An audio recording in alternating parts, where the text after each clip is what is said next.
D'aujourd'hui, un outil d'aide à la conception de cours à distance offert par Mme Virginie Fabenec de l'Université de Montréal. Un énorme merci à Virginie pour la formation d'aujourd'hui. Merci également aux gens qui sont avec nous en ligne. Il y a quelqu'un qui est en train de se battre avec des noix. Étoile 6, s'il vous plaît, sur votre clavier téléphonique, tout le monde, sauf Virginie, pour éviter l'écho en cours de route. Étoile 6 sur votre clavier téléphonique. Un gros merci à Virginie. On vous invite, si vous avez des questions suite à la formation, à contacter directement le REFAD, que ce soit par courrier électronique. Si en cours de route, vous avez des questions, vous pouvez utiliser le clavardage. Vous pouvez également lever la main via Adobe Connect. On rappelle le côté technique, très très important. Tout le monde, sauf Virginie, étoile 6 sur votre clavier téléphonique pour la sourdine, le mute, pour éviter l'écho, étant donné que beaucoup de monde en ligne présentement. Étoile 6. Pensez de ne pas l'avoir fait. Faites-le quand même, s'il vous plaît. Étoile 6, tout le monde, sauf Virginie, sur votre clavier téléphonique. Carré 6 en cours de route pour enlever la sourdine du système audio pour prendre la parole. On vous invite à utiliser également le clavardage ou lever la main. Gros merci à l'équipe technique de l'Université d'Ottawa pour l'utilisation du pot audio. Merci à l'Université de Moncton, l'éducation permanente pour Adobe Connect. Merci également à François Dallaire et l'équipe du CEDAF pour l'enregistrement vidéo. Suite à la formation, si vous désirez obtenir le document qui sera utilisé, le clavardage intégral et le lien vidéo, vous avez seulement qu'à contacter le REFAD. On vous invite également à remplir les fiches d'évaluation qui ont été remises aux personnes ressources de vos sites respectifs pour la formation. L'atelier devrait se terminer vers 13h30, heure de l'Est. Si jamais le momentum le permet, les gens sont disponibles et Virginie, bien entendu, on peut continuer sans aucun problème. Alors, je souhaite à tous une excellente formation. Je rappelle la dernière fois, le côté technique hyper important. Étoile 6 sur votre clavier téléphonique, tout le monde. Pour la sourdine, le mute. En cours de route, si vous voulez prendre la parole, carré 6. Mais étant donné qu'il y a énormément de monde, on vous invite surtout à utiliser le clavardage. Ou vous pouvez également lever la main via Adobe Connect. Alors, bon atelier à tous. Je laisse la parole à Virginie. Bonjour à tous, je remercie le REFAD aujourd'hui de nous laisser l'opportunité de présenter l'outil, puis d'en discuter aussi avec vous à la fin de la présentation. Merci beaucoup à Alain pour son encadrement sans faille depuis que nous avons décidé de faire l'atelier. Donc, mon nom est Virginie Fabenec, je suis technopédagogue à l'Université de Montréal, à la formation à distance à la Faculté de l'éducation permanente. Ça fait environ 18 ans que je suis dans le domaine du e-learning, de l'apprentissage à distance. Principalement dans des programmes et des cours crédités, mais aussi pour les formations corporatives. Et ça fait environ 2 ans et demi que je suis à l'Université de Montréal, donc à la fête. J'aimerais avant tout avoir un petit... D'abord, on va voir aujourd'hui qui est là. Il y a l'Université de Saint-Boniface, le CDASCF, la RATIC, le CCNB, le Collège éducateur, campus d'Edmundston de l'Université de Moncton, l'Université de TELUS, le campus de Moncton de l'Université de Moncton, l'Université du Québec à Chicoutimi, l'Université Laurentienne, l'Université de Montréal et le Cégep à distance, des anciens collègues d'ailleurs, que je me permets de saluer. Il y a également, Virginie, la commission scolaire des premières seigneuries qui est avec nous. D'accord, très bien. Avant de continuer, j'aimerais qu'on fasse juste un petit sondage pour savoir un petit peu, pas qui est là parce qu'on ne pourra pas se présenter chacun à notre tour, mais j'aimerais savoir, vous allez voir un sondage s'afficher. Et si vous pouviez choisir le titre qui se rapproche le plus du vôtre, pour qu'on ait un petit peu une idée des titres. Il se peut qu'il y ait d'autres personnes aussi, des gens qui soient soit des techniciens, des TI aussi, ça peut être. Donc là, on a plus les pédagogiques, ouais, professeur. Parfait. Merci. Non, c'est bon. Merci, c'est bon. Donc on voit qu'il y a quand même plus de conseillers pédagogiques, technopédagogues, à petite majorité, puis leur autres personnes. Aujourd'hui, donc, je vais vous présenter de façon très pratique notre outil, l'outil que nous avons développé. Je vais vous parler un peu du contexte dans lequel on l'a développé, mais on va surtout aller dans l'outil, voir les différentes fonctionnalités, les raisons pour lesquelles on l'a monté de cette façon. Et je vais vous parler également un petit peu de l'expérience que nous en avons fait avec les chargés de cours. Donc, voilà.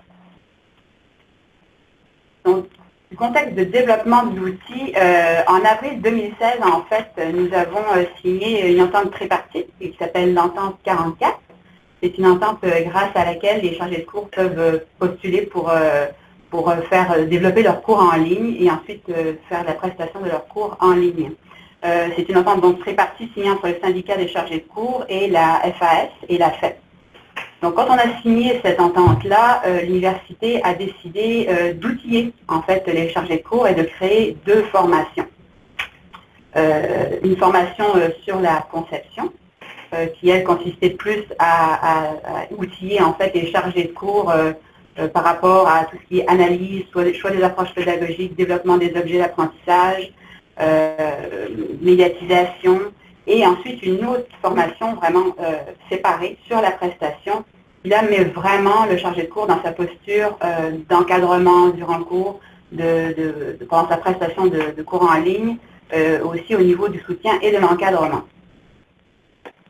Donc, on avait en fait assez peu de temps pour développer cette formation une fois l'entente signée, parce qu'elle a été signée au mois d'avril, et il fallait commencer en fait à former les chargés de cours dès l'automne 2016, pour ensuite que les chargés de cours puissent être en mesure de postuler au développement de leurs cours en janvier 2017 et mettre en diffusion leurs cours en l'automne 2017.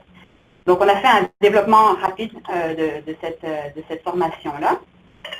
Et nous avons eu à l'automne 2 premiers groupes, en fait, qui ont suivi la formation. Ils ont fait leur formation avec l'outil, donc sur Internet, et nous avons reçu. Nous avions 2 groupes. Nous avions un groupe de chargés de cours et nous avions un groupe de responsables de programme. Donc, ils ont fait la formation. Et en les recevant, ça nous a permis de voir comment ils avaient avancé, comment ils avaient évolué aussi dans la formation, les points sur lesquels ils avaient besoin de plus d'explications. Ça a aussi permis de voir toutes les étapes du développement de cours en ligne, de voir le rôle de chacun également. Donc, le responsable pouvait voir le rôle du chargé de cours, le chargé de cours celui du responsable de programme, mais aussi le rôle du conseiller technopédagogique pendant le développement du cours. Donc, ça a été très intéressant, très riche en fait d'avoir leur retour après cette première formation-là. Ensuite, ça nous a permis aussi de nous ajuster, nous, à voir notre rôle pendant le développement. On a vu quelle partie nécessitait plus d'aide, nécessitait plus d'encadrement avec les chargés de cours. Donc, ça a été aussi constructif de notre côté. Maintenant, je vais vous présenter l'outil. Et là, on va aller dans l'outil carrément en ligne. Donc, Alain.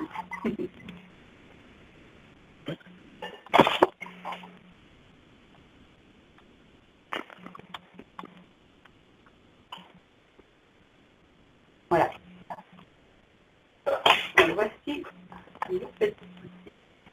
Voici notre outil d'aide à la conception de cours en ligne. C'est un outil qu'on a utilisé d'abord, on a utilisé Studium pour monter, j'entends quelqu'un au téléphone. On a utilisé Studium donc qui est notre plateforme Moodle à l'Université de Montréal.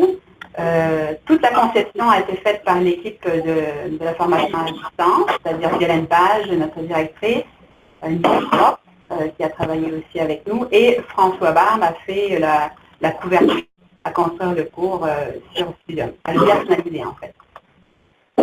Donc, la façon dont ça fonctionne en fait, c'est que nous avons monté le cours vraiment pour que ça illustre le développement du cours en ligne en tant que tel. Développement du cours en tant que tel. Donc, à la fois le médium qu'on a choisi, la structure, la forme, l'approche qu'on a choisie, illustre vraiment, est une illustration pour les chargés de cours du développement d'un cours en ligne. On a choisi de faire ce cours-là sur Internet, évidemment, parce qu'il y avait un groupe de chargés de cours, et on ne pouvait pas, c'était l'outil idéal en fait pour que les chargés de cours y aillent de façon autoportante, à leur guise, quand ils voulaient, qu'ils choisissent l'outil de leur choix également. Je pense que l'outil dans le téléphone.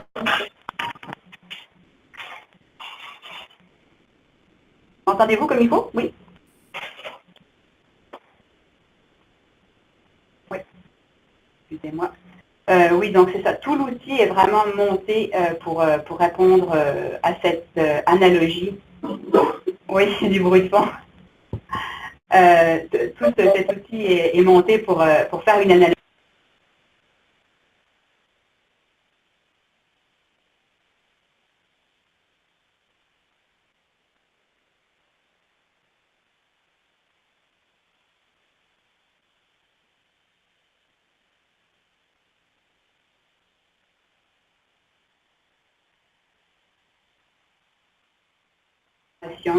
On lui présente un dossier de projet. Je ne vais pas vous le dévoiler tout de suite parce qu'on va le voir en détail par la suite. Il voit la structure de la formation et donc le site web lui est expliqué en général, la démarche d'apprentissage lui est expliquée et le cheminement également. Tout ça pour que la personne travaille de façon autonome et puisse aller dans le site autant qu'elle le veut.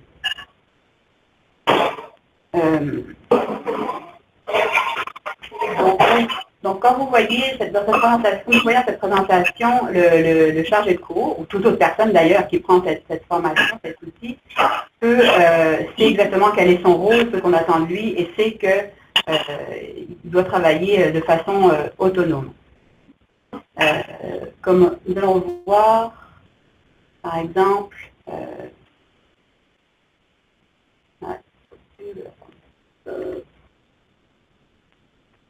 voilà, ça je voulais vous montrer. Donc, on explique la démarche d'apprentissage vraiment visuellement, de manière à ce qu'on puisse aller facilement dans le site.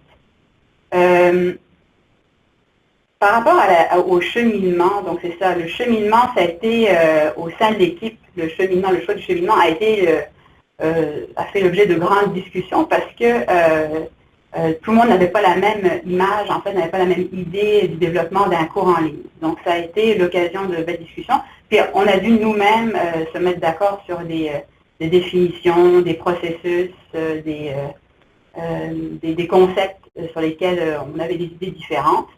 Et c'est aussi pour ça qu'on avait décidé de développer un glossaire, parce que, comme vous le savez, d'une institution à l'autre, les définitions d'activités asynchrones ou activités synchrones, autoportantes, classe inversée, donc classe inversée c'est plus clair, classe virtuelle, les définitions peuvent changer d'un établissement à l'autre. Donc nous avons décidé de créer un glossaire afin que tout le monde ait les mêmes définitions, que la communication se passe bien avec les chargés de cours ou toute autre personne qui prendra la formation ou participerait au développement du cours en ligne.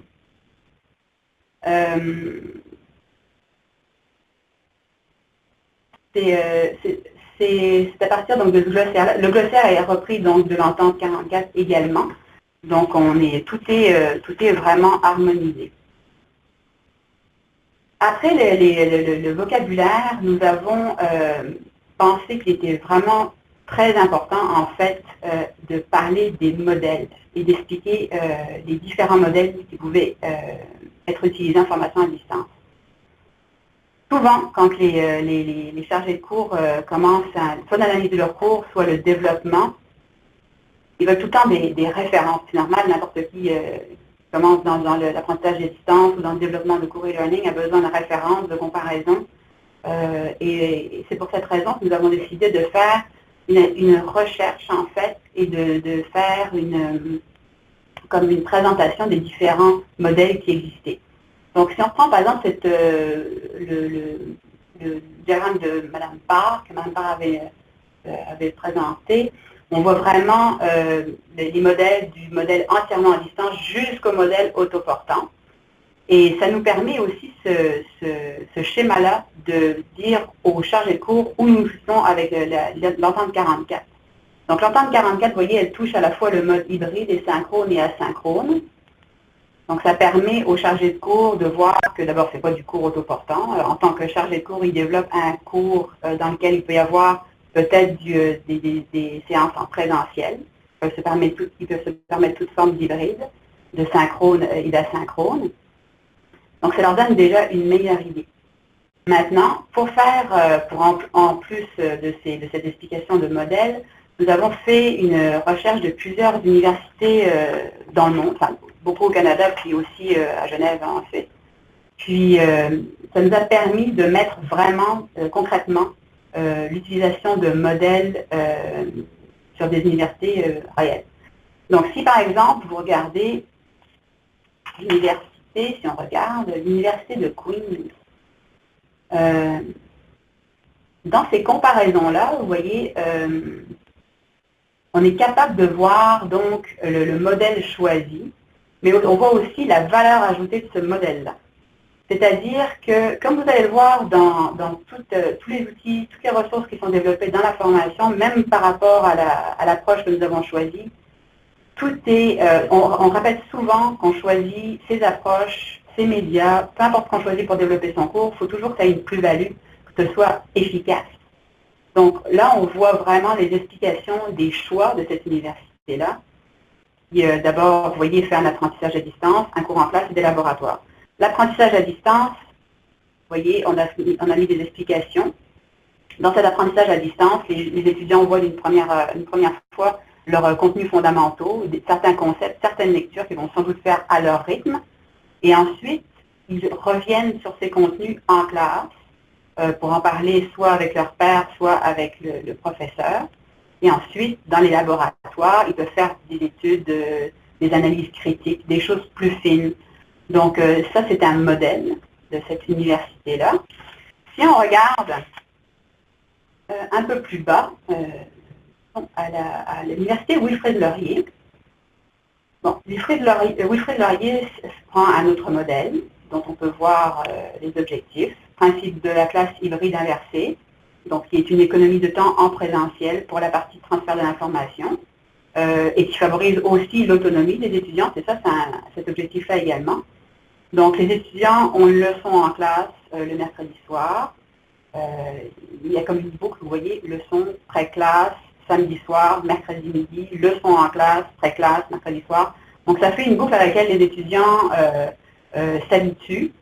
Ils deviennent très autonomes dans ce modèle-là.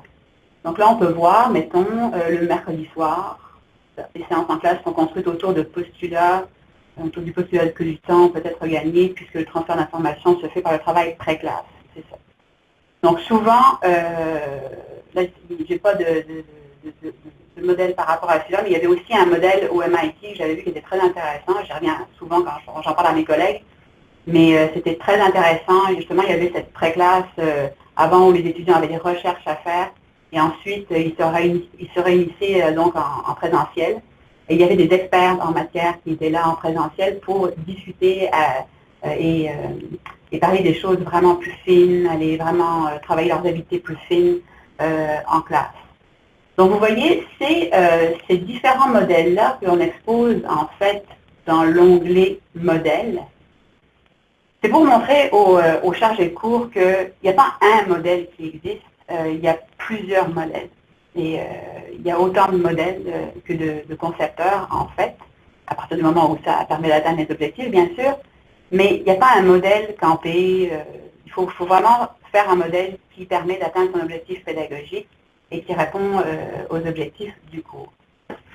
Donc on voulait sensibiliser les chargés de cours à ça, les sensibiliser aussi à la créativité, au fait que c'était à eux de décider de ce qui était le mieux pour leur cours, sans forcément suivre des choses préétablies, des gabarits préétablis, qui ne seraient pas forcément les meilleurs pour leur cours. Donc voilà. Maintenant, une fois que les chargés de cours avaient le vocabulaire, les modèles, ben, il fallait passer au développement du cours en tant que tel. Donc le développement du cours en tant que tel, nous avons décidé de l'aborder avec avec un modèle qui se rapproche beaucoup du modèle ADI. On a choisi un modèle qui se rapproche du modèle ADI. Et là, mon écran est petit, donc je ne sais pas si vous allez pouvoir voir les quatre, je vais les dérouler doucement, les quatre phases. Virginie, est-ce que tu m'entends? Oui. Il y aurait une question. Est-ce qu'il y a une liste de critères établis pour choisir quel modèle ou on se base juste sur les besoins en général? On s'adapte aux besoins en général.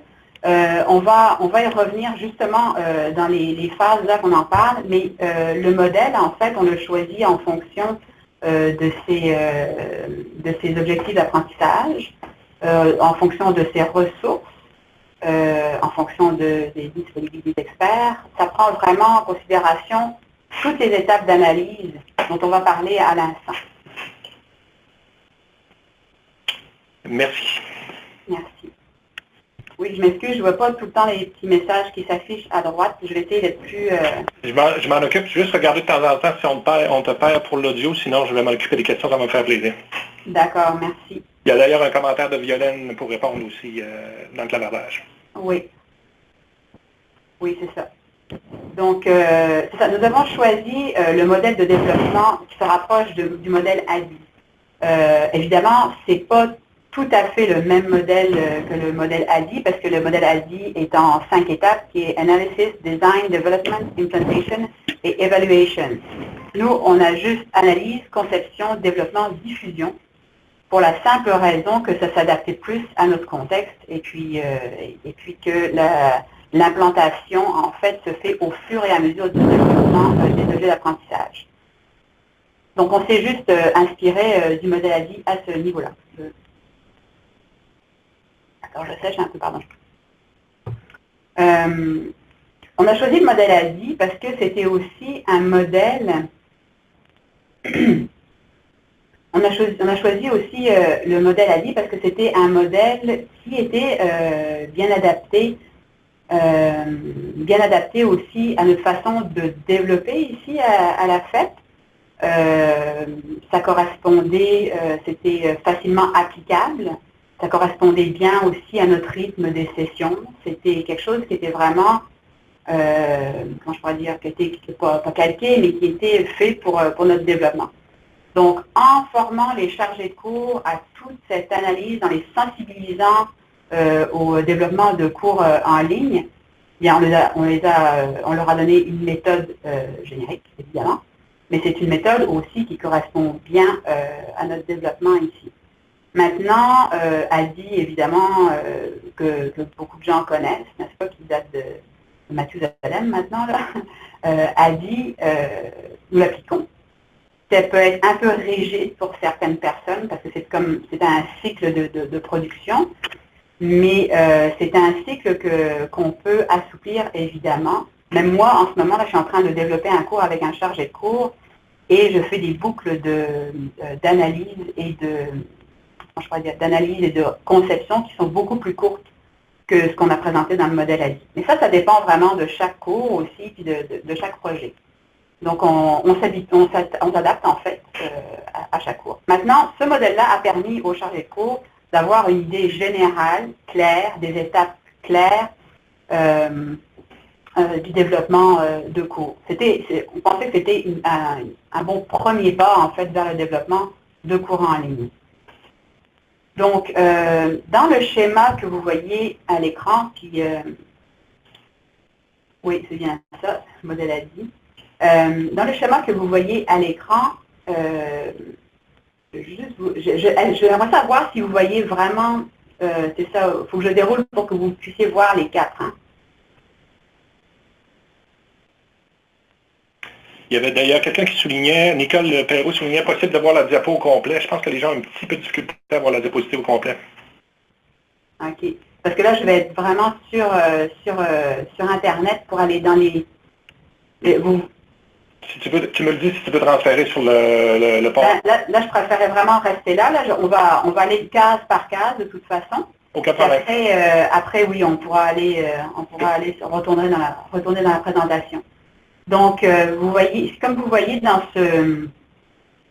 dans cette page-là, on a 4 phases, donc la phase d'analyse, la phase de conception, la phase de développement et la phase de diffusion. Pour les illustrer, on a fait des petits pop-up en fait qui permettent de savoir en quoi consiste la phase d'analyse. Combien de temps ça prend pour passer au travers donc, de l'information de présentation de cette phase-là. Donc vous voyez la phase d'analyse de 3 heures pour prendre connaissance de l'information. Phase de conception, ça prend environ 7 à 10 heures. Phase de développement, ben là c'est 3 à 5 heures pour passer au travers de cette information-là. Et la phase de diffusion, 1 à 2 heures. Maintenant, le chargé de cours qui prend la formation, évidemment, on va prendre connaissance de toutes ces phases-là, de ces 4 phases-là. Mais vous allez voir que dans la formation, il va surtout travailler la phase d'analyse et la phase de conception.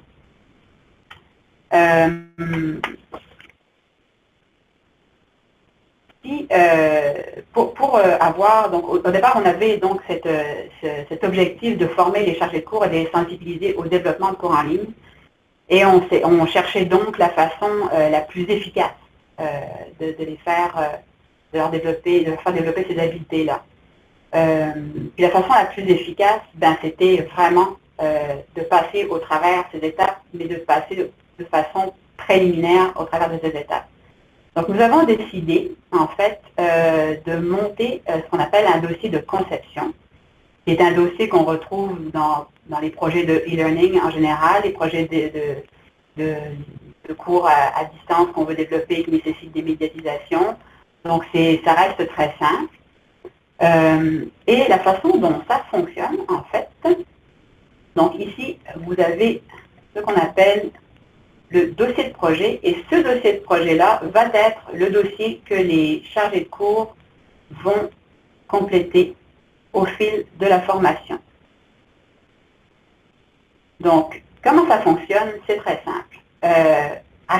Pour chaque phase d'analyse, vous avez des sous-objectifs. Chacun de ces sous-objectifs-là,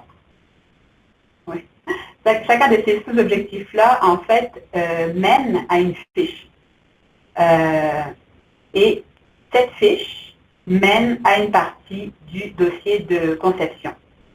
Le dossier de conception, en fait, va représenter toutes les étapes qu'on peut voir dans le modèle ADI, étapes d'analyse et de conception, qui fait qu'à la fin de la formation, le chargé de cours va avoir rempli toutes ces étapes et va avoir fait comme son dossier de conception, il va être prêt à commencer son cours, en fait.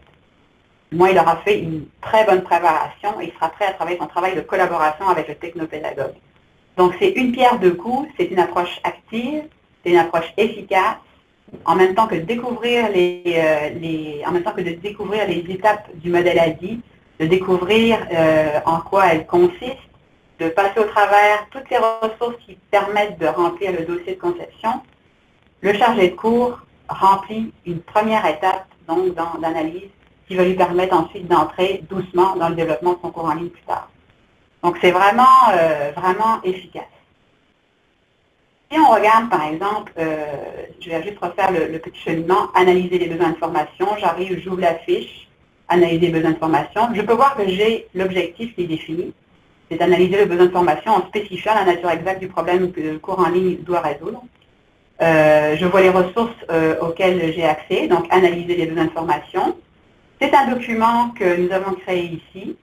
Vous verrez dans la formation qu'il y a des documents auxquels on fait référence qui sont des documents que nous n'avons pas créés.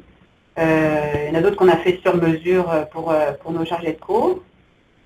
Ensuite, donc, si je retourne à la fiche, je peux voir que j'ai une activité à effectuer. Donc, pour cet objectif, cette étape-là, je vois que j'ai un objectif, des ressources et une activité à compléter dans la section 2.1 du dossier de conception, de projet, pardon. Donc, Virginie, oui. tu avais une petite question, est-ce que je peux t'interrompre? Oui. Et Mme Roy de l'Université de Saint-Boniface, l'étape évaluation est habituellement à la fin, en prédiffusion et dans un contexte de cours autoporté.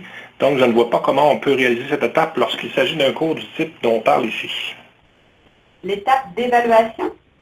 L'étape évaluation, oui, est habituellement à la fin, en prédiffusion et dans un contexte de cours autoporté. Je ne vois pas comment on peut réaliser cette étape lorsqu'il s'agit d'un cours du type dont on parle ici. OK. Ben, en fait, l'étape d'évaluation, mais c'est l'évaluation de contenu ou l'évaluation du cours?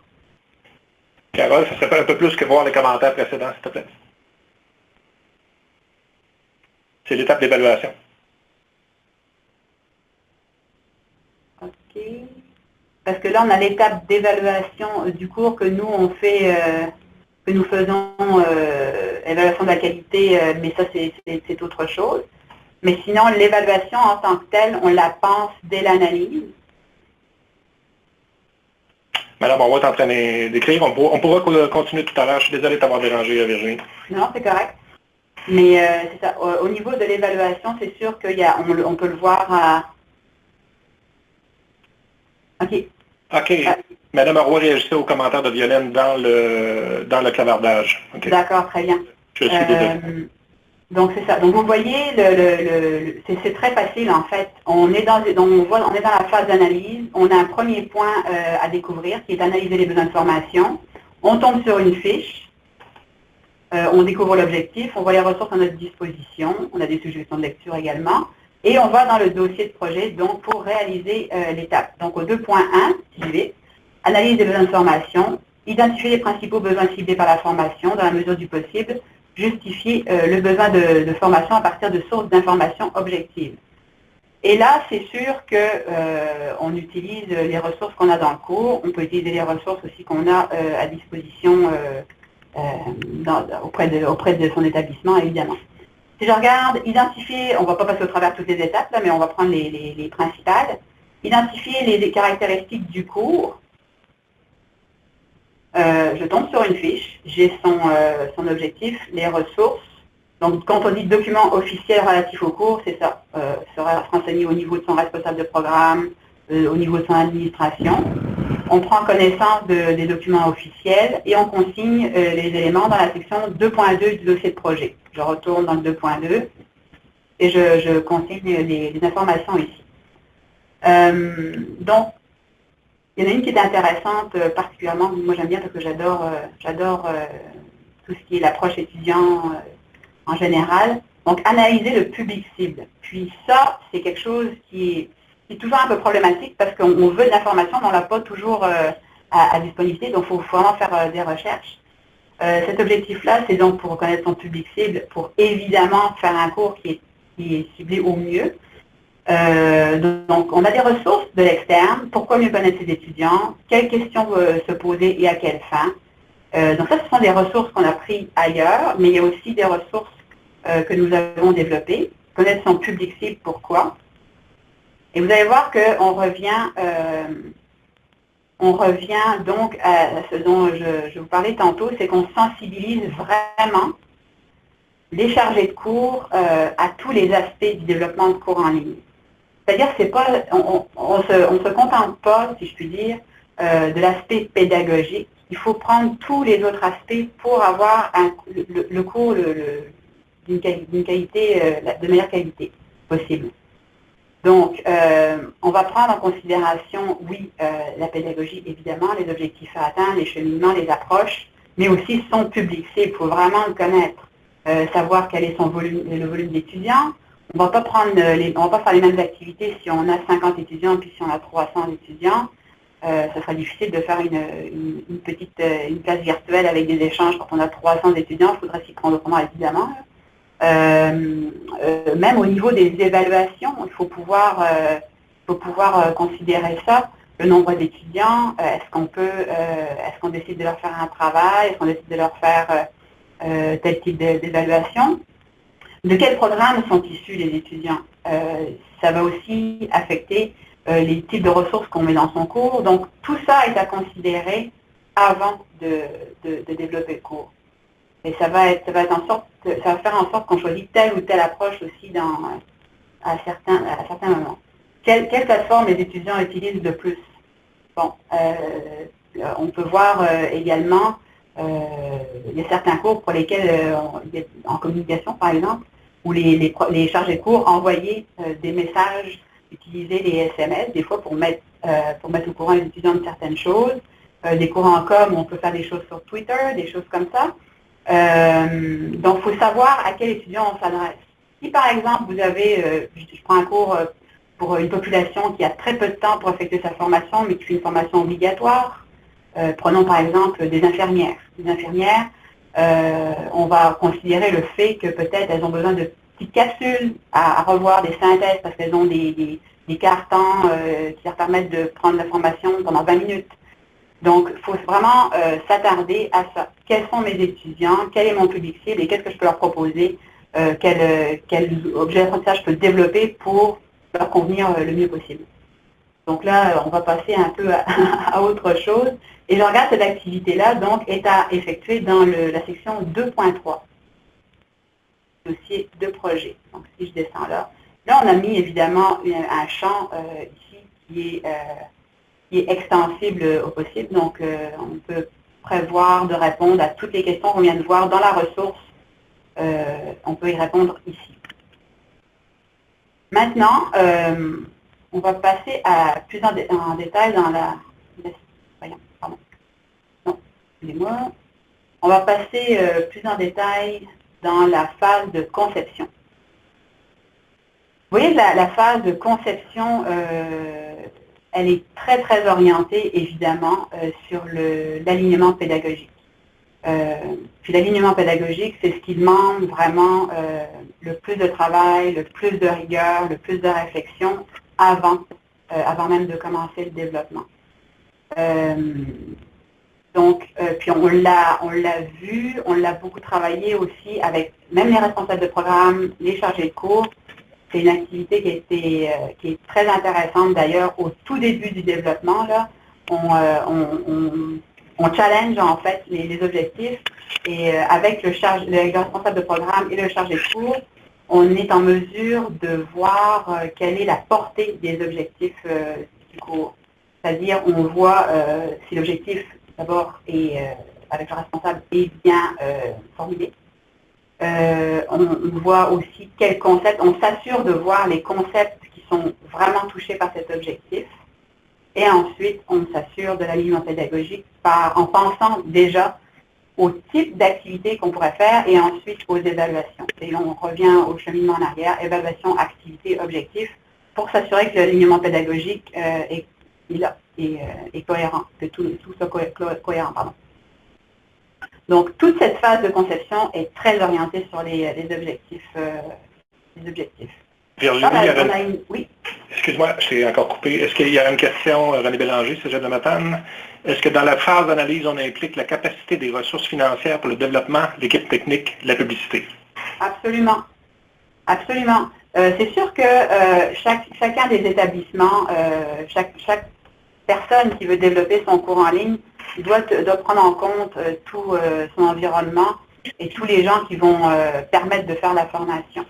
Comme je disais tantôt, quand vous êtes dans l'analyse du cours, vous devez prendre en considération la disponibilité des gens également.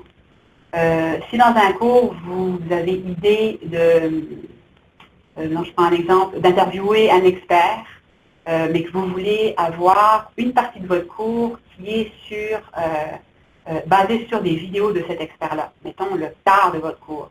Mais avant, on va s'assurer que cet expert-là est disponible. On va s'assurer d'avoir les fonds pour payer cet expert-là. Donc, on prend en considération tous ces aspects-là. Et si on ne peut pas prendre cette méthode-là, il faut en choisir une autre qui permet de développer son cours dans les mêmes temps, qui permet d'atteindre les objectifs de la même façon. Donc c'est ça. Oui, on prend en considération tous les aspects possibles, même les aspects financiers. Il y a une autre question. Madame Tina-Marie Lalonde, ça serait gentil, Madame Lalonde, de m'indiquer dans le clavardage, vous êtes de quel établissement? Très bel outil. Comment convaincre un chargé de cours qui croit qu'une approche intuitive est suffisante pour développer les cours en ligne? Convaincre, c'est pas de convaincre, je pense que c'est d'en faire un projet commun. C'est un travail d'équipe. Et puis ça, c'est vraiment important, c'est une très bonne question. En fait, c'est un travail d'équipe, le développement de cours en ligne. Puis ça, j'ai déjà travaillé dans le corporatif, comme je vous disais au début de la présentation, Il faut vraiment avoir une alliance entre les gens qui participent au projet de développement de cours en ligne. Donc, je dirais, autant commencer un projet ensemble, s'assurer à chaque étape, d'abord s'assurer qu'on a l'objectif d'enseignement commun, et faire les étapes ensemble, de développer les étapes ensemble, je pense que ça peut aider aussi. Maintenant, il y a certaines personnes qui peuvent comment je pourrais dire, il ne faut pas sous-estimer, mettons, le travail que ça prend. Il faut faire un travail d'analyse quand même avant de commencer son cours en ligne. Et plus l'analyse est pointue au départ, et plus il y a de temps de gagner à la fin. Mais c'est sûr que chacun commence le développement de cours en ligne à sa façon. On ne peut pas exiger des gens là, qui fassent tout de suite un développement de cours en ligne comme un technopédagogue, c'est pas vrai. D'abord, la technopédagogie prend des années à être maîtrisée. Puis il y a tellement d'aspects, comme vous pouvez voir dans chaque objectif, il y a des ressources, il y a des aspects auxquels il faut penser, à considérer dans l'analyse pour les choix d'approche et de médias. Donc, on ne peut pas attendre des gens qui fassent d'apprentissage à distance comme ça. Je dirais, si quelqu'un, pardon, ce qui est important de considérer aussi, c'est que cette personne-là, chargée de cours avec qui vous voulez, ou chargée de cours, ou je ne sais plus, vous me dites tantôt, mais c'est qu'elle fasse un cours aussi à son image aussi. Il faut respecter évidemment les principes de technopédagogie, ça c'est sûr, mais il faut aussi que la personne qui donne le cours se sente bien avec le cours, parce que c'est ça qui en fait le succès. Il faut que ce soit fluide, il faut qu'elle soit capable de l'utiliser pour avoir une belle interaction avec les étudiants. Il ne faut pas imposer non plus quelque chose à un chargé de cours, comme en classe. Donc, je dirais c'est une étape à la fois, avec quelqu'un qui veut peut-être pas appliquer les étapes d'un coup comme ça, ou suivre un système trop rigide. Voilà. J'espère que ça a un petit peu répondu à votre question. Oui, ça semble. Ça confirme le clavardage. Merci. Donc, on était dans les objectifs. C'est ça. Et les objectifs, c'est vraiment... Oh, on entend un peu de l'arsène. Oui, on invite tout le monde encore une fois. On en a la preuve. Tout le monde, même si vous l'avez déjà fait. Étoile 6 sur votre clavier téléphonique pour la survie du système audio, pour éviter de l'écho ou qu'on se retrouve dans Star Wars. Merci. Là, je vois le temps qui file, et il est déjà 1h moins 10.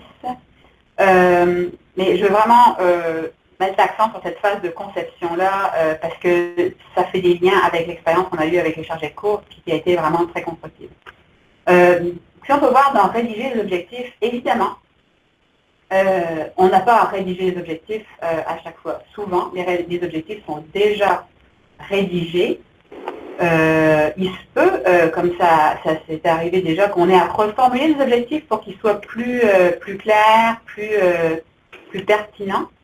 Il est arrivé qu'on soit obligé de reformuler un objectif parce qu'un autre avait disparu, parce que ça peut changer, hein, évidemment, selon le contexte du marché de l'emploi, tout ça, la formation peut changer aussi.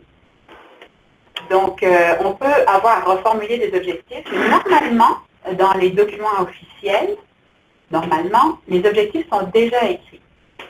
Donc, cette activité de rédiger les objectifs, c'est plus pour faire travailler en profondeur la réflexion sur le sens des objectifs, le niveau cognitif des objectifs. Donc, on a mis plein de ressources sur l'élaboration des objectifs, sur les niveaux cognitifs à respecter.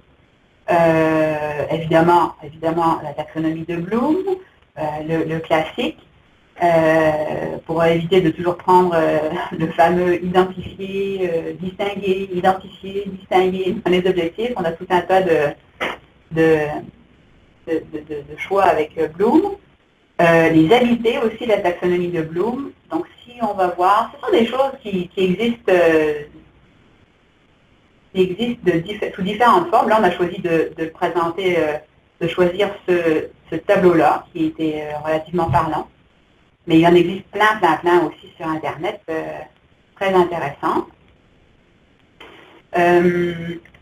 Donc, si on retourne, il y a aussi notre document, qui est une petite fiche synthèse, comment rédiger les objectifs de mon cours. Puis là, on donne la petite méthode pour rédiger les objectifs du cours. Donc, ça reste succinct. Ce sont comme des méthodes simples à appliquer, que tout le monde connaît, n'est-ce pas, là, mais que la première fois qu'on le fait, ça demande quand même un travail certain, mettons. Et cette activité-là, dans le dossier de conception, le dossier de projet, pardon, aux sections 3.1. Donc, si on descend à la section 3.1, vous voyez, le chargé de cours peut mettre ces objectifs-là. Il peut arriver aussi que vous travaillez par compétence. Ça arrive, c'est un autre travail évidemment plus fin, je dirais, beaucoup plus fastidieux, mais qui demande beaucoup de travail.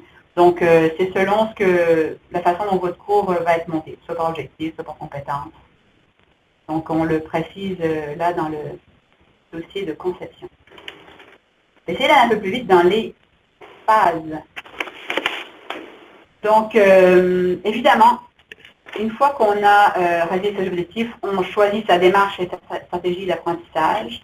Comme on l'a vu tantôt, on essayait de ne pas cantonner les gens à un seul modèle.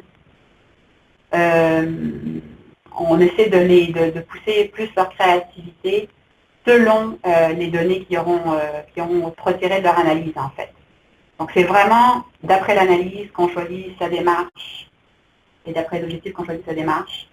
On donne des petites astuces aussi pour la réflexion. Dans quel contexte le cours va-t-il être donné aussi? C'est des détails auxquels il faut penser. Quand on choisit une démarche, il faut savoir dans quel lieu le cours va être donné. Il faut savoir le niveau d'interaction qui est nécessaire avec les élèves, les étudiants. Il faut savoir le temps dont on dispose, il faut connaître son nombre d'étudiants, les technologies disponibles, comment va être effectuée la prestation, le temps de développement dont vous disposez, parce que votre approche, votre démarche d'apprentissage va nécessiter tant d'efforts de développement. Donc, vous devez savoir combien de temps vous avez pour développer votre cours. Et puis ça a été des discussions récurrentes. C'est oui, dans mon cours, j'aimerais faire ça, est-ce que je vais avoir le temps de le faire? Ben, des fois, oui, on a le temps de le faire, puis d'autres fois, mettons, si on veut faire plusieurs tournages, des gros tournages, et qu'on a juste 2 ou 3 mois devant nous, faut peut-être qu'on a tout un tas de contenu à développer parallèlement, et on va essayer de repenser notre décision. Évidemment, il faut peser aussi le pour et le contre des approches. Si on a de l'observation à faire, c'est sûr qu'il va nous falloir de la vidéo. Donc là, c'est à voir sur combien de temps on développe le cours. Vous voyez, tout est à sous-peser et les décisions sont à prendre vraiment en considérant tous les aspects. On considère aussi les ressources disponibles et les ressources à développer, évidemment. Et on doit aussi considérer donc ce qu'on appelle la durée de vie des contenus ou la pérennité. Si je choisis une approche, mettons, si je sais que mes étudiants vont devoir me rendre dans leur évaluation des contenus qui changent très souvent, comme prenons le cas d'un cours en droit, mettons, et que ces lois-là seront mises à jour tous les 6 mois, je vais faire une évaluation en conséquence, par exemple. Donc, je vais faire une approche qui va les porter à aller faire ces recherches-là, pas une approche qui leur demande d'aller chercher quelque chose dans le cours qui est figé, qui ne correspondra plus au moment de faire l'évaluation. Donc, tous vos choix doivent être faits également selon la durée de vie de vos contenus. Si vous avez aussi des contenus qui changent, par exemple, je vais prendre un aspect d'un cours de toxico. En toxico, là, en ce moment, vous savez qu'il y a des discussions sur le cannabis. Si on avait mis tout notre contenu, sachant que les choses vont changer, si on avait créé un objet d'apprentissage fixe comme une capsule, mettons, qui nécessite de la programmation ou des choses comme ça aurait été embêtant de refaire la capsule 6 mois plus tard. Ça aurait coûté cher, ça aurait coûté du temps. Donc, quand on sait que le contenu, que l'information va changer rapidement, on choisit des médiatisations ou des approches qui permettent cette flexibilité-là. Donc voilà, ça c'était pour les approches. Ensuite, on a le détail des approches conceptuelles, procédurales, approches inductives, approches déductives. Puis c'est bien important aussi que les chargés de cours soient sensibilisés au fait qu'on n'est pas obligé d'avoir juste une approche dans son cours. On peut avoir des séances avec une approche plus adaptée. L'important, c'est que ça fasse la cohérence et que l'alignement pédagogique soit là jusqu'à la fin. J'ai un cours qu'on fait en ce moment, et une séance qui est très... où il y a beaucoup de présentations, parce que ce sont des concepts assez complexes. Il y a aussi beaucoup d'histoire, donc c'est de la présentation à faire. Et dans une seconde séance, on a des recherches à faire, tirer des conclusions, donc quelque chose de plus inductif, mais ça correspond bien, ça fait un beau cheminement vers l'évaluation qui suit cette première partie de cours. Donc vraiment, choisir l'approche qui correspond à l'objectif qu'on veut atteindre. On parle même du jeu, mais bon, le jeu, ça demande, il faut que ce soit fait une plus-value également. Ça peut être juste aussi pour s'amuser, mais il faut que le choix du jeu ou du jeu de rôle ait une plus-value.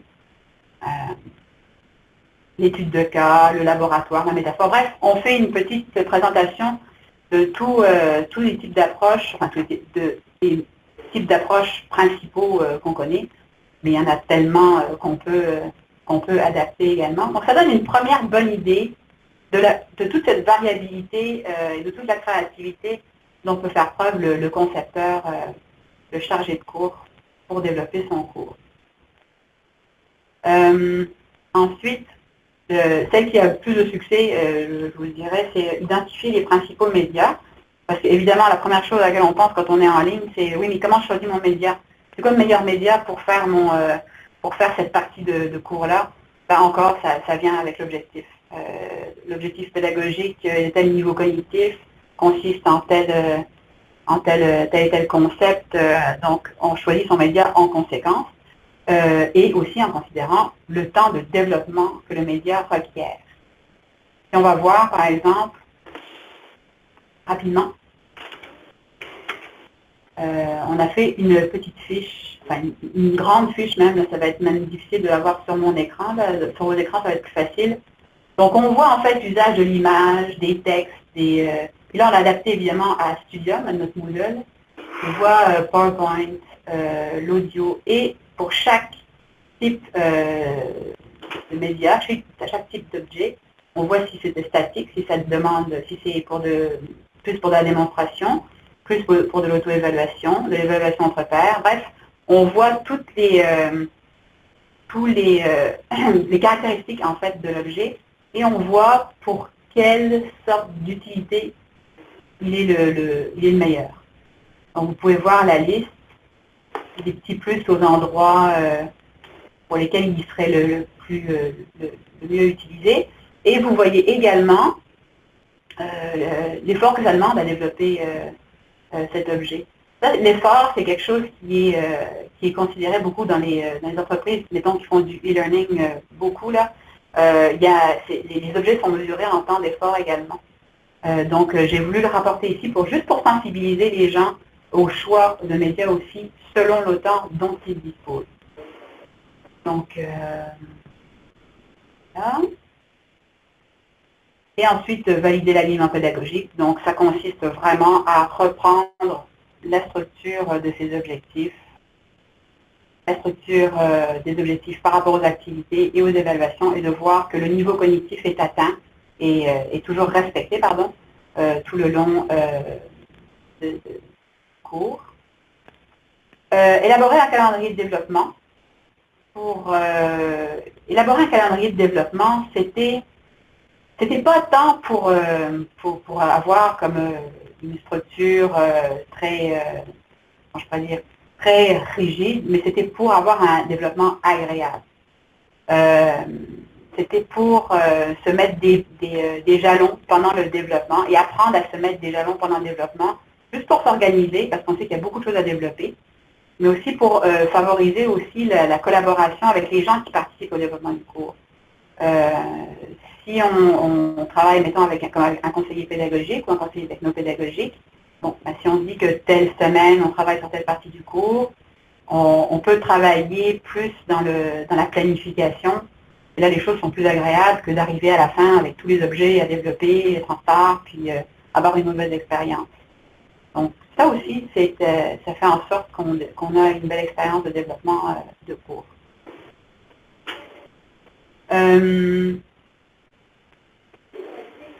Pendant la phase de développement, ça, là, évidemment, donc comme je vous disais, la phase d'analyse et la phase de conception sont beaucoup dans le dossier de projet.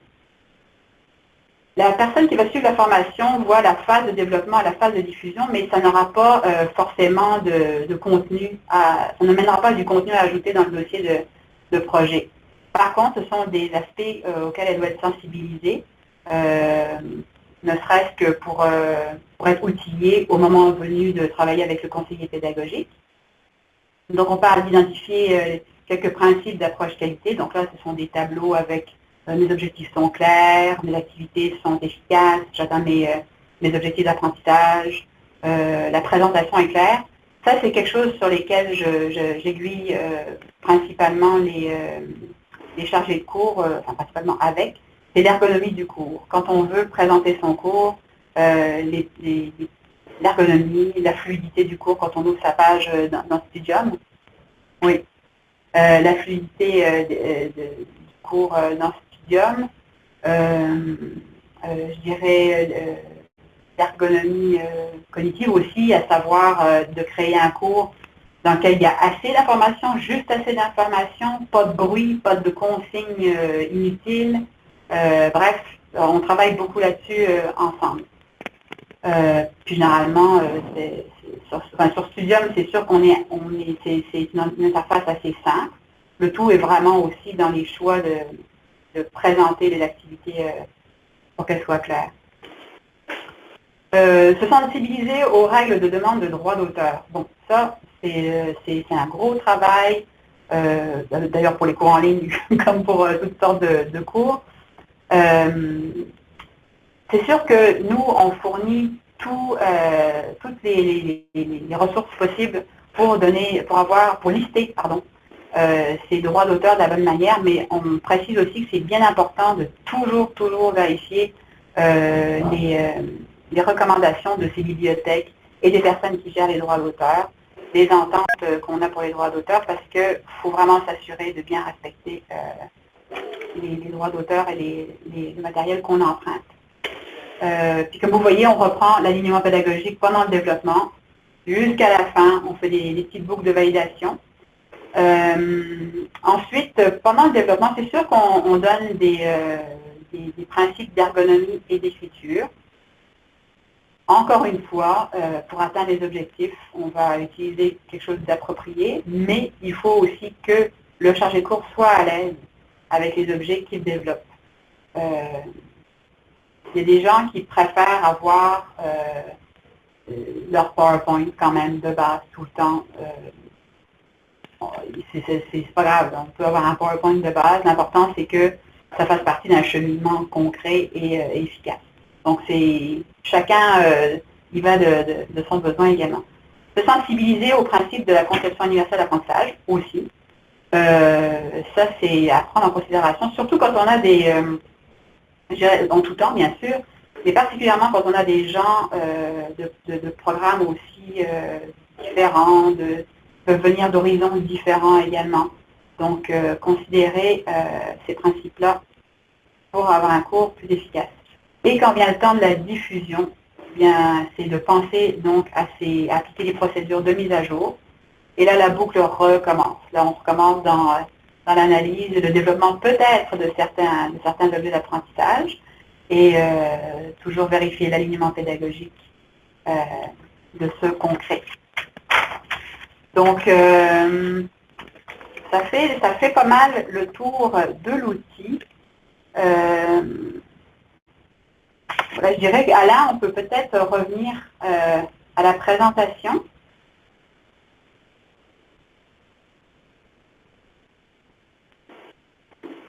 Oui, ça. Ok. Ça arrive. Donc, si on retourne Là, on a vu tout ça tantôt, là, donc les modèles, les différents modèles qui existent. On a vu le modèle ASI, la description des différentes phases, sa correspondance à chaque phase donc dans le dossier de projet. Voilà. Les objectifs, les ressources pour chaque phase qu'on met à disposition des gens, les 2 phases qu'ils voient, et voilà. Et maintenant, je vais vous parler de l'expérience avec les chargés de cours. Donc, depuis l'implantation de la formation, on a travaillé avec 4 chargés de cours, puis c'était vraiment bien. C'est vraiment bien encore. On voit que ça a permis le fait de faire la formation avant de développer son cours, et le fait de faire le dossier de projet avant de développer le cours est vraiment, comment je pourrais dire, une plus-value pour la personne qui développe son cours, mais aussi pour le conseiller technopédagogique, parce que la personne arrive avec déjà la tête dans son cours, les concepts sont définis, la personne connaît les étapes du développement de cours en ligne, donc on est capable de passer à quelque chose de plus complexe tout de suite en arrivant dans le développement de cours. C'est vraiment un grand gain de temps, déjà pour commencer, et ça permet, comme je vous dis, d'aller dans des notions plus complexes, dans l'analyse, dans le développement des contenus, dans le choix des contenus, dans le choix des approches.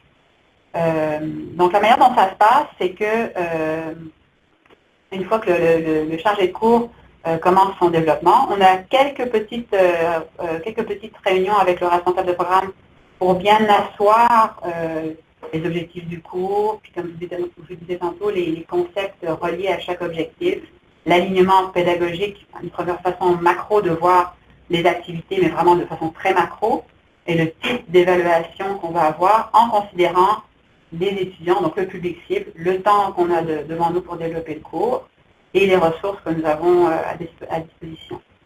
Donc, jusqu'à présent, ça a été très enrichissant.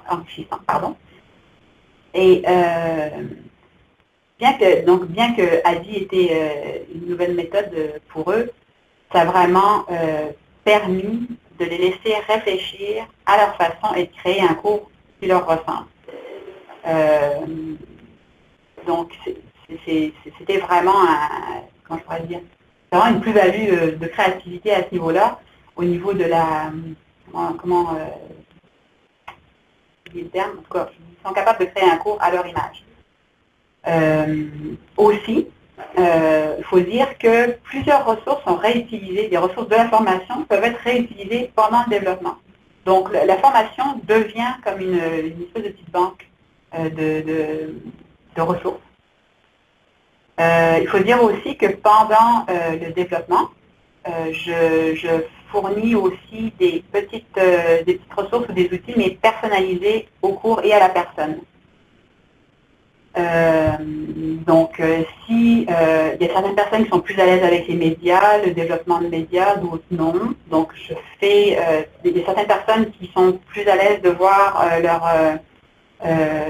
déjà une micro-architecture de leur cours ou d'autres non. Donc, on adapte vraiment les analyses, les architectures selon la personne avec qui on développe le cours. Donc, c'est à ce niveau-là qu'on personnalise également le conseil avec les chargés de cours. Il y a un travail d'ergonomie aussi du cours qui se fait. On laisse vraiment le libre choix aux chargés de cours. En ce moment, on a 2 cours en diffusion.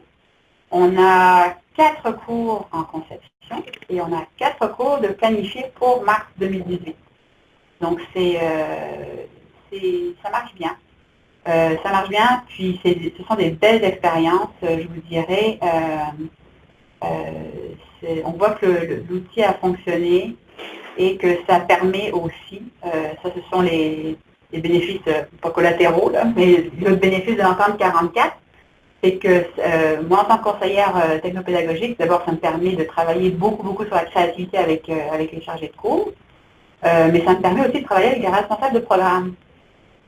Donc, ça me permet de découvrir les programmes, de les voir plus, de façon plus macro, de parler d'approche programme aussi, quelquefois, quand on peut, et de pousser plus loin nos discussions justement sur l'approche programme, les liens entre les cours, les niveaux cognitifs de chaque cours, de chaque objectif, des objectifs qui se retrouvent de différentes façons, des choses comme ça. Donc ça fait de beaux échanges et je pense aussi, je vais commencer, mais je pense qu'au niveau des responsables de programme, ça leur permet de découvrir de façon encore plus constructive ce qu'on fait à la formation à distance. Est-ce que la structure des cours en ligne, le développement des cours en ligne, donc tout ça fait en sorte qu'on se connaît mieux et que le travail se fait beaucoup plus facilement par la suite.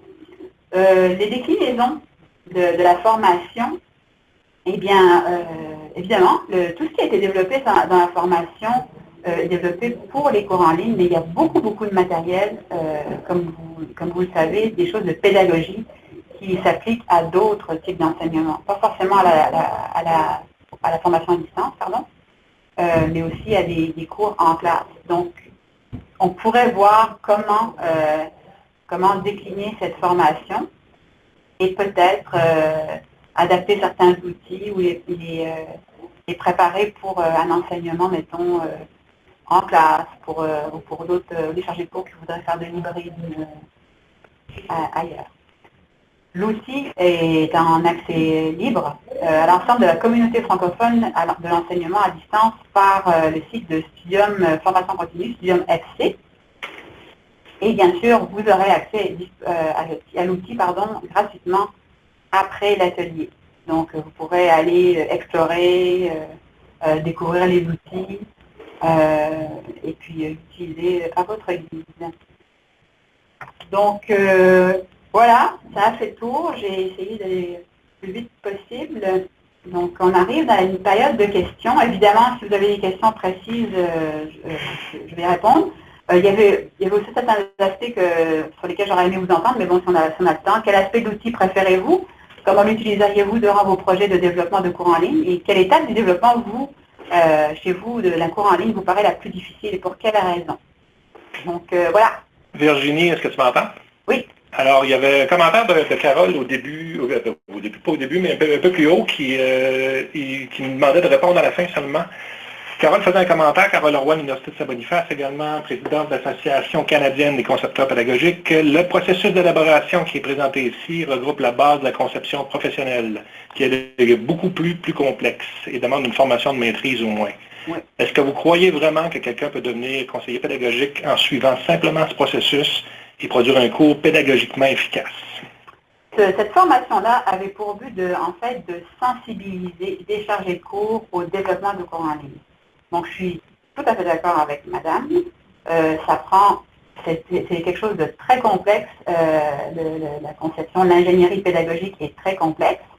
Ça, c'était pour sensibiliser les chargés de cours vraiment aux étapes et aux différents aspects à prendre en considération en plus de notre collaboration avec eux. C'est-à-dire que nous, en tant que technopédagogues, on amène tout ce volet-là de réflexion plus fine aussi qui permet de pousser plus loin la formation. Mais je vous dirais que les gens développent assez rapidement les habiletés tout de même. Et que si on regarde un chargé de cours au début, qui n'a jamais fait de formation à distance, au début, après avoir suivi la formation et après avoir passé 6 mois avec nous, il y a vraiment une nette différence. Il y a une nette différence. Mais oui, je suis d'accord que ça prend des habiletés très pointues pour faire de l'ingénierie pédagogique de toute façon, oui. Il y avait une question également de quelqu'un de la Défense nationale, Katia. Est-ce que l'outil a été développé, pensé pour faire de l'apprentissage sur mobile, Performance Task, Emulator, Mockup, Mobile First, Way of Thinking? Je travaille pour la Défense nationale, nous sommes en plein là-dedans. Oui, Katia. Donc, c'est ça. Les outils ou les petites fiches sont visibles, oui, sur les mobiles et tout ça. Donc, on peut les visionner. On peut voir sur iPad, on peut voir cette formation-là. Maintenant, c'est comme tout, si on veut être plus à l'aise pour développer son dossier de conception, son dossier de projet, pardon, on est mieux sur un plus grand écran. Mais ensuite, c'est pour le développement des formations, la question? Oui. C'est pas été pensé pour faire de l'apprentissage sur mobile. l'apprentissage, la formation, on peut la suivre, oui, sur mobile, oui. Oui, non, Cassie vient de répondre, oui, c'est pour le développement. Pour le développement, oui, ça peut s'adapter à tout. C'est sûr que là, si on parle de technologie un peu plus poussée, ça va être à nous, en tant que conseiller technopédagogique, d'amener plus loin, justement, l'analyse avec le chargé de cours. C'est ça. Il va falloir, mais oui. Oui. Alors, il y a quelqu'un qui vient de toucher. J'invite cette personne à prendre la parole. Elle est déjà sur le pont audio. Si les braves, si vous désirez, ne vous gênez absolument pas, carré 6 sur votre clavier téléphonique pour prendre la parole via le pont audio. Si tout le monde le fait en même temps, il n'y a pas de problème, on va se débrouiller. Il y a une question en attendant du cégep à distance. Vous pouvez également lever la main sur Adobe Connect pour prendre la parole. Est-ce que les enseignants développent leurs propres activités en ligne ou ont-ils de l'aide d'un conseiller technopédagogique pour la création d'objets médiatiques? Bonne question. Donc, du départ jusqu'à la fin, c'est-à-dire du départ du choix du type d'activité jusqu'à sa médiatisation, en fait, quand on la met sur Studium, on accompagne. C'est sûr que les premières fois, là, si la personne ne sait pas faire l'activité sur Studium ou dans la technologie qu'on utilise, on va l'accompagner. Puis ensuite, la personne développe ses objets par elle-même. Par exemple, là, il y a un chargé de cours qui veut développer certains de ses objets d'apprentissage dans Scénarii. On va aller avec lui dans Scénarii, on va développer les premiers petits objets d'apprentissage, on va faire le pont sur Studium, puis après, il va pouvoir y aller tout seul, oui. Comme un chargé de cours le ferait pour son cours en classe, il va développer son matériel. Sauf que là, nous, on amène l'appui et la réflexion technopédagogique. Question d'Atelier Montréal que je salue. Avez-vous accompagné des chargés de cours pour la conception de nouveaux cours ou pour l'adaptation de cours en présentiel pour la distance? Oui. Oui, puis ça, c'est un gros travail, c'est pas de la déconstruction, attention, mais c'est un gros travail vraiment de reprendre l'analyse de son cours pour le faire en ligne. Parce que quand on a donné son cours en présence pendant des années, là, on a des réflexes, on a des façons de faire qui sont vraiment ancrées. Donc, faut retravailler. Bien sûr, faut prendre la plus-value de ce qui a déjà été développé si ça correspond à ce qu'on veut faire en ligne. Il faut apprendre à vraiment partir de l'analyse et savoir, en considérant le médium, évidemment, comment est-ce qu'on peut atteindre la même chose, mais par le médium. Et ça demande un certain travail, là, une certaine réflexion. Un commentaire, je pense que l'on ne devrait pas parler de complexe, mais plus de nouvelles façons à développer chez les chargés de cours. Le terme complexe est un peu trop fort, je trouve, surtout sur le but d'encourager les personnes. Tout processus complexe doit être simplifié. Oui, c'est vrai. En passant, je lis tout haut les questions, étant donné qu'on est enregistré et les gens qui vont suivre le tour ensuite sur YouTube ne pourront pas les lire, comme par hasard. Ah non. Alors, est-ce qu'il y a d'autres questions? Suggestions, questions, commentaires? On a encore du temps. Moi, j'aimerais savoir quel aspect de l'outil les gens préfèrent. Est-ce qu'il y a quelque chose qui préfère en particulier? Très bonne question. Utilisez le clavardage ou prenez la parole directement levant la main sur Adobe Connect ou carré 6 sur votre clavier téléphonique. René Bélanger, Cégep de Matane. Bravo René. Moi, c'est tout l'aspect encadrement, puis le fait que le chargé de cours va aller regarder ça, puis après, ça soit que le technopédagogue, puis on parle le même langage, on a toutes les références qui vont en lien avec ça. Fait que, si je le fais, j'accompagne les enseignants du présentiel à distance, mais j'ai tout ça de façon un peu informelle, c'est vraiment de l'accompagnement corps à corps que je fais parce que je maîtrise le processus, mais c'est de déléguer ça vers eux que je trouve que c'est vraiment très intéressant, là, puis bien fait visuellement aussi. Puis avec le dossier de projet, je trouve que ça vient canner et responsabiliser les gens. Oui, merci. Mais c'est ça, on cherchait vraiment une approche active avec les chargés de cours parce que de façon réaliste, il y a tellement de chargés de cours, là, il fallait qu'on leur donne une façon de transférer rapidement leurs connaissances. Et ça, c'était merveilleux de prendre un dossier de projet comme ça, parce que tout de suite, ils mettaient en application ce qu'ils apprenaient. Donc, c'était pratique, je dirais aussi. Et je pense qu'ils ont aimé aussi ça, parce que c'était vraiment de se mettre dans le bain immédiatement de leur cours aussi. Si vous avez des commentaires moins positifs, mais très constructifs, vous pouvez y aller également. Quelques commentaires positifs, bien entendu. La structure qu'offre l'outil. J'ai bien aimé le tableau des médias dans la section conception. Cette démarche permet de mettre à niveau les échanges entre les chargés de cours et le TP. Excusez, j'ai un blanc. Je trouve que vous avez fait un super travail en profondeur pour structurer le travail et c'est très visuel, bien découpé. Autre suggestion, question, commentaire, vous pouvez faire comme René, prendre la parole également via carré 6 sur votre clavier téléphonique pour prendre la parole ou lever la main via Adobe Connect. Gênez-vous pas, on a encore une dizaine de minutes. Commentaire de Marie-Josée Tondreau de l'Abitibi-Témiscamingue. Nous développons au REPSIC un outil similaire pour l'accompagnement des enseignants. Nous le traitons à partir de TPAC. Juste des bons commentaires. Ben, merci beaucoup, mais moi, avant que ça termine, je voudrais dire que ça, c'est le travail de toute l'équipe. Donc, Nicole a beaucoup travaillé sur les modèles, sur la recherche des modèles, pour les présenter et les comparer dans la formation. Il y a Violaine Page, notre directrice, a travaillé également dans la formation.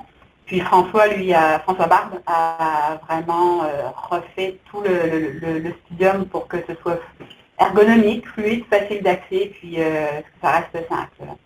Une question de René. Est-ce qu'il y a une phase d'analyse du cours à la suite de la prestation validation auprès des étudiants? Réajustement. Oui.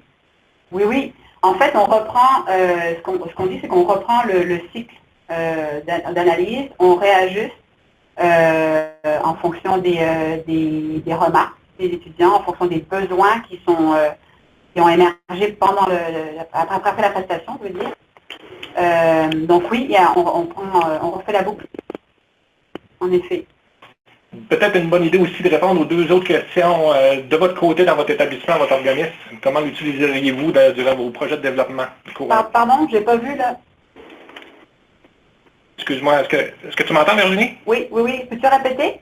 Oui, alors peut-être également répondre aux deux autres questions. Je parle aux participants en tant que tels. Comment l'utiliseriez-vous durant vos projets de développement de cours en ligne?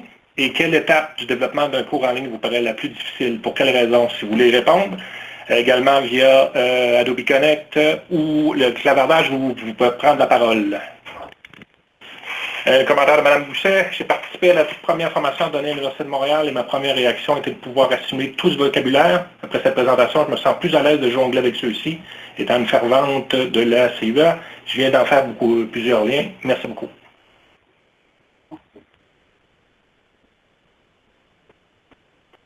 Il y a beaucoup de participants qui sont en train d'écrire. Gênez-vous pas pour les deux autres questions. L'utilisation dans vos projets de développement. Et quelle étape du développement vous paraît la plus difficile? Pour quelle raison? Non pédagogique, ok. Non, comment identifier les médias? J'ai bien aimé l'approche d'alignement pédagogique, aussi le cheminement sur comment identifier les médias et les défis associés à ceci. Comme M. Bélanger, gênez-vous pas également pour prendre la parole, ça serait peut-être plus simple pour vous. Carré 6 sur votre clavier téléphonique pour prendre la parole. Certains d'entre vous ont de merveilleuses voix, je serais très heureux de les réentendre.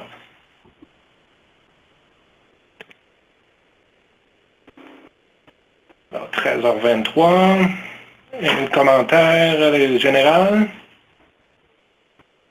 Un commentaire général, toutes les phases sont importantes. Chez nous, nous développons beaucoup de formations hybrides. Alors, si vous voulez répondre peut-être aux deux questions, l'utilisation dans vos projets de développement. Alain, tu m'entends? Oui, Violaine, je t'entends, vas-y. Oui, bonjour. Je voulais juste faire un petit message pour l'ensemble des participants. Je remercierai Virginie en privé, elle sait combien je l'admire.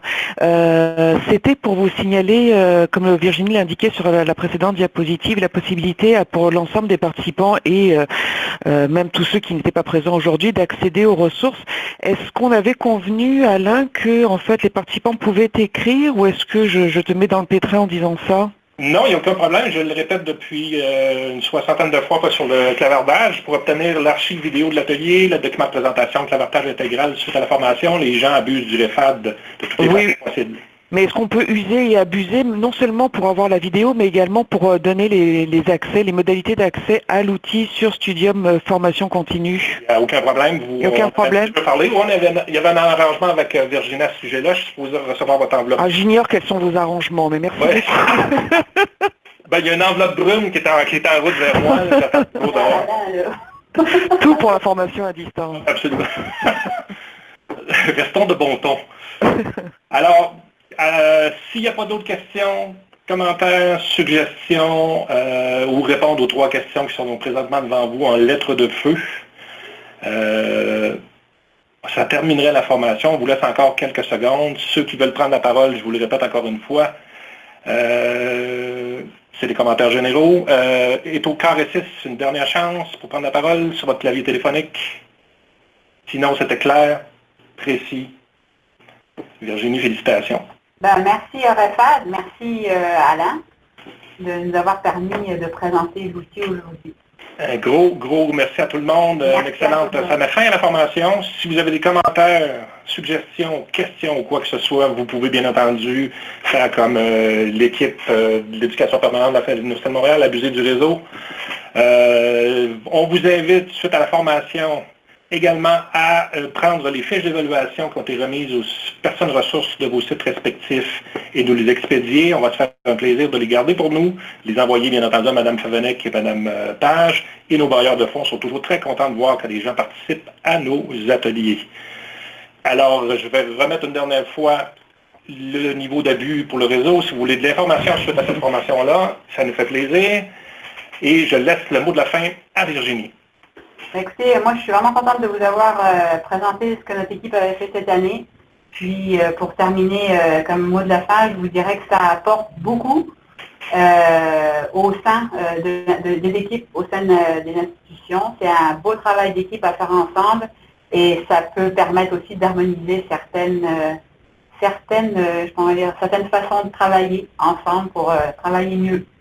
Voilà. Un gros merci à tout le monde. Encore merci aussi à l'équipe du CEDAF avec François Dallaire qui s'occupe de l'enregistrement vidéo. Vous avez notre adresse pour nous contacter. Merci encore à tout le monde. Bonne fin d'après-midi. Au revoir.